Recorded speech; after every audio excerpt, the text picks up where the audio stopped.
Paz y bien, Fray Volantino, paz y bien. ¿Pudieras dar un mensaje vocacional a todos los jóvenes que están en búsqueda vocacional, pero a la luz de la vida de la misión de San Francisco de Asís y de las coordenadas que nos han dado algunos obispos de Roma, unos amigos nuestros? Pues San Francisco era uno que buscaba de vivir la Biblia y al final ha formulado esta oración para comprender un poco el contexto en el cual nos encontramos. Te adoramos, Señor, aquí y en todas tus iglesias, porque con tu Santa Cruz has salvado el mundo. Nosotros nos encontramos en esta iglesia que se llama la Santa Cruz en Jerusalén, donde se piensa que está custodiada una reliquia de la cruz de Jesús, pues San Francisco de Asís ha estado uno que ha querido vivir realmente la cruz. Pero antes de esto debemos decir que Francisco era uno como nosotros, es decir, no uno que ha nacido ya fraile, sino como yo era 20 años atrás, que no me interesaba nada de la iglesia, etc. Pues él era uno que le gustaba la diversión, las mujeres, como dicen en las fuentes franciscanas. Y en un momento de sufrimiento, sin hacerlo de propósito, está pasando ahora una ambulancia, pues en un momento de sufrimiento que San Francisco de Asís inicia a reflexionar, e inicia a buscar la verdad, a la gracia de tener el Evangelio traducido, e inicia a buscar qué cosa realmente el Señor quisiera de él. Y la primera vez, antes que él profundizara esta búsqueda, había ya tenido una intuición del Espíritu Santo, que trataba de conquistarlo con el reflejo de la gloria más grande. Y la gloria más grande es la gloria de Dios. Y pues, ¿cómo se la echa ver la primera vez? En un modo muy simple, un poco extraordinario en lo ordinario, es decir, a través de una visión en sueño, que más o menos muchos conocen, donde San Francisco de Asís ve un gran palacio, una esposa y muchas armas, y una voz que del alto le dice: Francisco, todo lo que ves es tuyo. Y pues Francisco, dicen las fuentes franciscanas, comprendió que tenía que ir a hacer una guerra para convertirse en un gran príncipe, en un caballero, ordinario como aquellos del medioevo, con la espada de fierro, etc. Pero cuando él partió para hacer la guerra en Perusa, para ser ordenado caballero, estaba cansado, baja del caballo y en un momento de sueño ha escuchado esta voz que le dice: Francisco, ¿a quién es mejor servir? ¿Al siervo o al patrón? Y Francisco responde claramente: el patrón. Entonces la voz le dice: ¿por qué estás yendo a servir al siervo? Lo que has visto antes en la visión en sueño, debes interpretarla en otro modo. Regresa a tu ciudad de nacimiento y ahí se te dirá qué cosa debes hacer. Y pues Francisco comprende que debe regresar a Asís. La ciudad de nacimiento se puede entender también como regresar como un niño y debe interpretar nuevamente lo que ha visto antes. Entonces, San Francisco de Asís, regresando, haciendo realmente una meditación más profunda, ora y trata de comprender. Dicen las fuentes franciscanas que debe ser un poco como el nuevo David, que no debe luchar más con la espada de fierro, sino que con la espada del Espíritu, es decir, la palabra de Dios, dice San Pablo, el casco de la salvación, el cinturón de la verdad y no de Pinocho, con el ardor del calzar para anunciar la fe y así sucesivamente. Vean cómo el Señor se sirve de algunas manifestaciones interiores para simbolizar un poco lo que pudiera ser después nuestro cambio según la luz del Evangelio. Porque Salomón, cuando ha recibido la sabiduría en sueño, se ha despertado del sueño, después ha ido al arca de la alianza, es decir, de las Sagradas Escrituras, que mantiene las Sagradas Escrituras. El bastón significa el magisterio, y la maná, que es la Eucaristía, pues la palabra de Dios viva. Y después Salomón va a construir el templo. Entonces, todo lo que vemos dentro se debe confrontar con la Escritura, un poco como ha hecho Francisco, y con la enseñanza de la Iglesia Católica. Entonces, San Francisco de Asís después comprenderá que la esposa que también ha visto en el sueño, que no es propio la esposa ordinaria, sino que para él la esposa que veía en el sueño era la esposa más hermosa, es decir, virgen pobreza. Y él dice que superaba a todas las otras en hermosura, riqueza, gloria y todo lo demás que nosotros quisiéramos. El palacio era figura de la iglesia, donde hay espacio para todos, para trabajar realmente por la salvación de las almas. Francisco ha sabido leer esto. ¿Y tú que has hecho la tesis en teología sobre San Francisco, sobre la regla de San Francisco? Nosotros que estamos aquí cerca de la Letram, ¿nos pudieras decir algo sobre esto?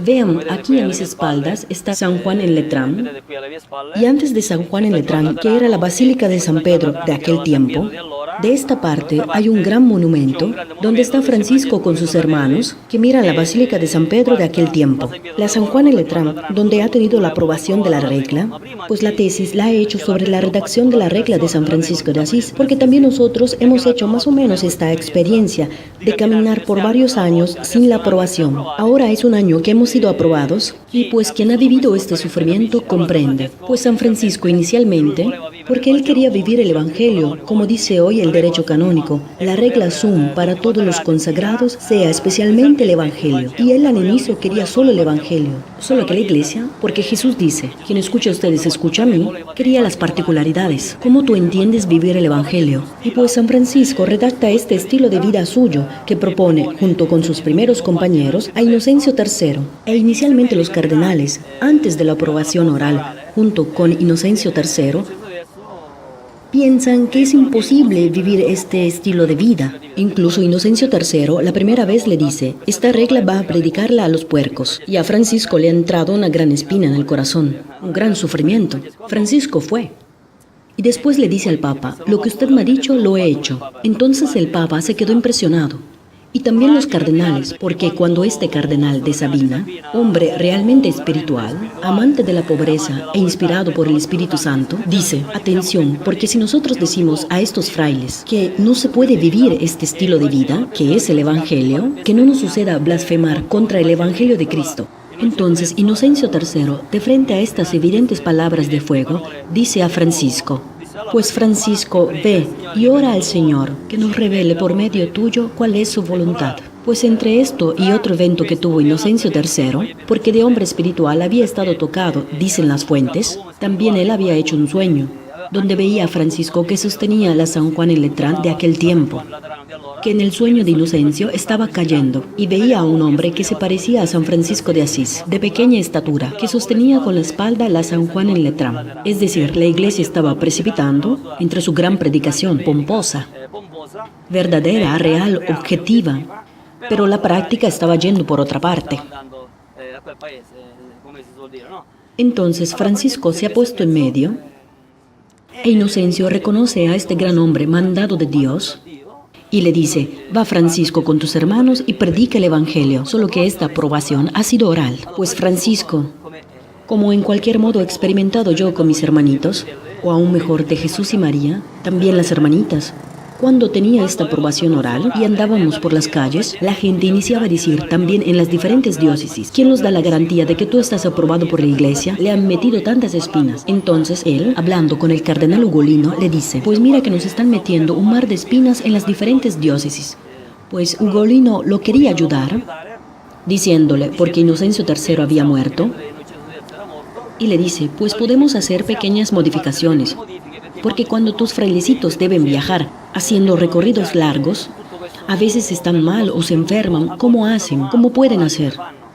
Pero como Francisco había escrito en la regla lo que dice el Evangelio, de viajar de dos en dos, sin oro, ni plata, ni alforja, sin nada, sin sandalias de cambio, sin nada.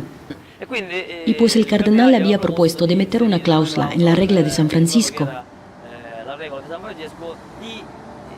e ir sin nada por las calles, pero debía decir que en los casos de enfermedad, etc., debían llevarse el asno. Y Francisco pensaba, ¿ahora cómo hago para decirle esto a los frailecitos?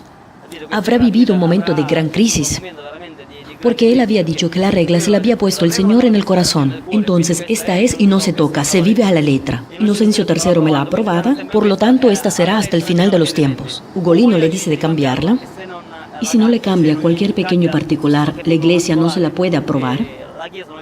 Entonces Francisco tiene casi una crisis. ¿Y qué cosa hace?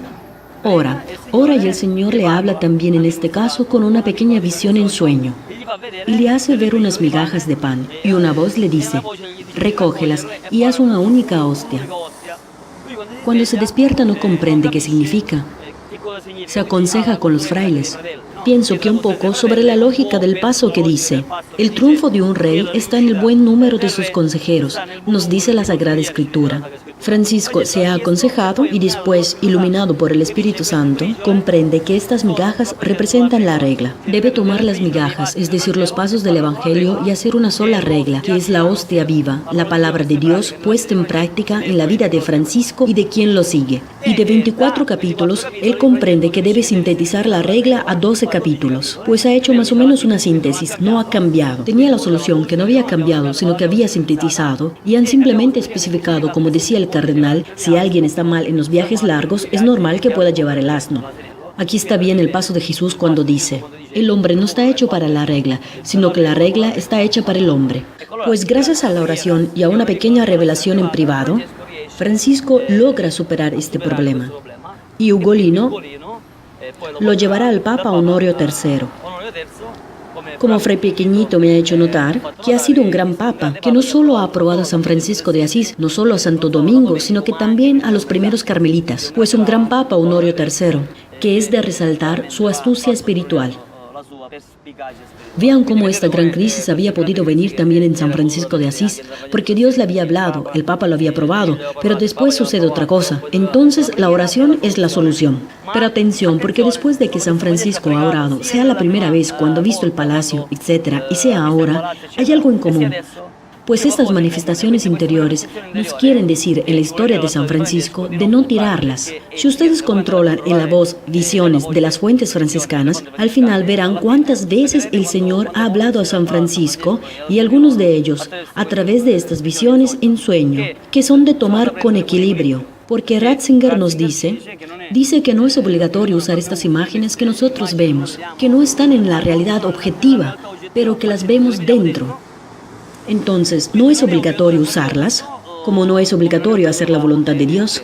Pero si queremos ir en paraíso, debemos hacer la voluntad de Dios. Pues escuchar lo que el Señor nos hace ver en cualquier modo, también en modo simbólico, y después tratar de leer todo según a la luz del Evangelio, un poco como habíamos hablado de Salomón. Entonces, como dice Ratzinger, estas manifestaciones interiores no son una fantasía, sino que son fruto de un origen superior, un toque que viene del alto, para comprender mejor cómo vivir el Evangelio en el momento actual, como este autobús para poder llevar a tantas almas hacia el paraíso.